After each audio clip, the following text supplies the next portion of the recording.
Berbeda dalam surah 20, dalam surah 27, dan surah 28. Itu berbeda semua itu. Ingat Bapak Ibu, yang menulis Al-Quran, yang menerima wahyu dari Allah, hanya satu orang. Mestinya tidak boleh berbeda. Kalau saya melihat Bapak Ibu semua seragam pasti, karena satu orang yang melihat. Tapi kalau orang berbeda-beda melihat, bisa berbeda sudut pandangnya, seperti dalam Alkitab, seperti dalam Injil tadi. Dan banyak contoh yang lain. Nah Bapak Ibu Saudara, pewahyuan Alkitab diterima oleh beberapa orang. 1 menit lagi. Sehingga kalau ada perbedaan-perbedaan urutan peristiwa, itu bisa dimaklumi. Kenapa? Ditulis di zaman yang berbeda, ditulis di tempat yang berbeda, mereka tidak pernah ketemu, ditulis oleh orang yang berbeda. Tapi bagaimana dengan Quran yang hanya diterima oleh satu orang, tapi isinya kontradiksi satu dengan yang lain? Kan mestinya sama. Ini saya mau katakan, ini saya mau tanya, ini banner ini di belakang atau di depan? Coba Bapak Ibu, saya mau tanya. Banner ini berada di belakang atau di depan? Iya, Mbak yang manis ini berkata itu adalah di depan. Tapi kalau saya, itu di belakang saya. Sama nanti dalam penulisan Matius, silsilah yang berbeda. Itu kan setengah menit lagi. Tidak dari Maria, ya? Setengah menit lagi.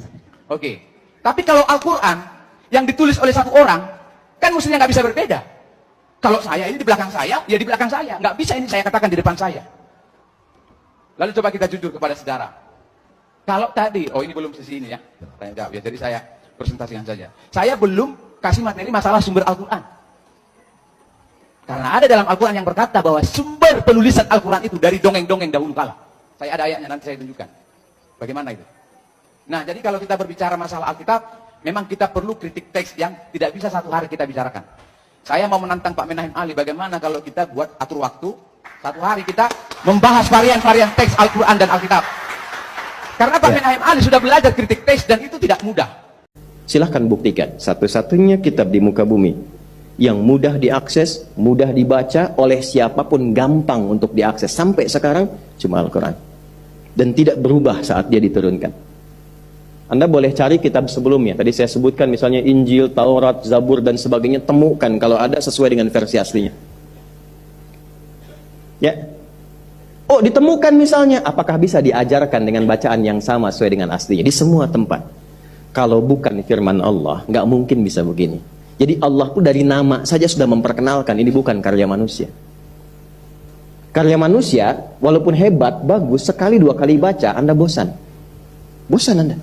Saya sudah hafal tuh, udah selesai tinggalkan. Quran tidak begitu. Tidak pernah orang merasa bosan. Al-Fatihah Quran bukan? Anda 17 kali baca Al-Fatihah setiap hari. Pernah nggak bosan? Saya belum pernah mendapati seorang jamaah mengeluhkan, Ustadz, saya bosan baca Al-Fatihah. Padahal 17 kali sehari. Quran itu unik. Tidak pernah ada orang bosan. Yang bisa melihat, bisa baca. Yang ditutup penglihatannya dari maksiat, orang katakan nggak bisa lihat, tetap bisa baca Quran. Dan hebatnya bisa hafal lagi. Cuma Al-Quran. Ya, dan menariknya nggak bosan tapi cepat ngantuk. Nggak percaya silahkan. Nggak percaya silahkan. Anda baca Al-Quran 1 jam 60 menit Anda tahan.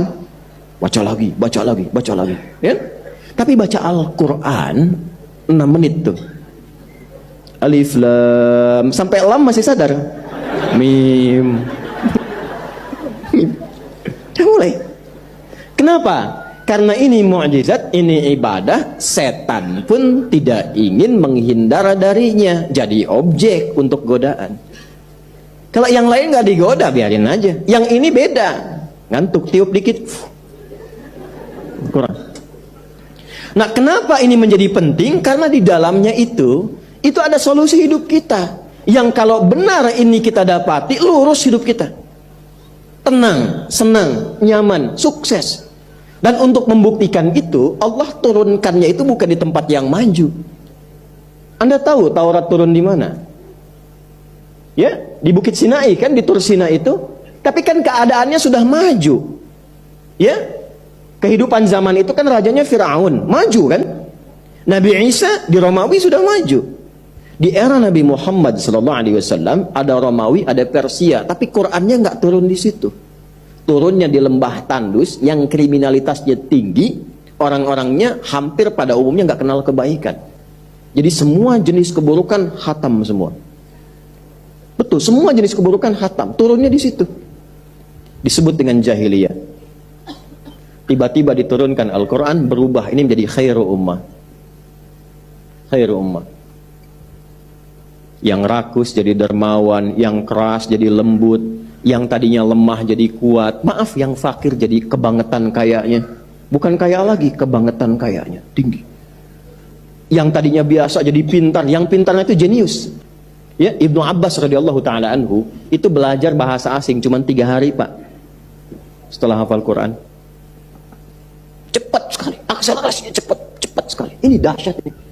Makanya setan nggak mau antum dekat dengan Quran itu. Setan nggak mau antum mengkaji Quran karena di sini ada inti kehidupan kita. Apakah hanya untuk sahabat Nabi saja? Allah.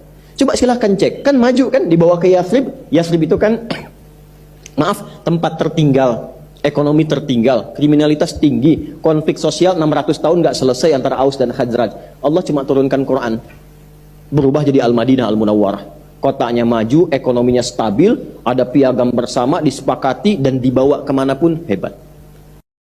Diutuslah Nabi Muhammad 40 tahun kemudian, beliau diberikan wahyu oleh Allah Subhanahu wa taala berupa Al-Quran. Sejak itulah dunia ini berubah. Sampai hari ini dan sampai hari kiamat, insya Allah Al-Quran itu akan tetap otentik, akan tetap asli.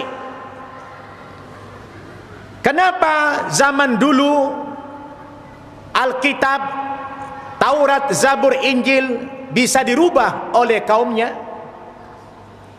Karena pemeliharaan Taurat, Zabur, Injil itu dulu, Pak, diserahkan kepada nabinya. Kepada siapa? Nabinya. Taurat diserahkan kepada Musa, dia yang menjaga Taurat itu. Zabur kepada Daud, Daud yang menjaganya. Injil kepada Isa, Isa yang menjaganya.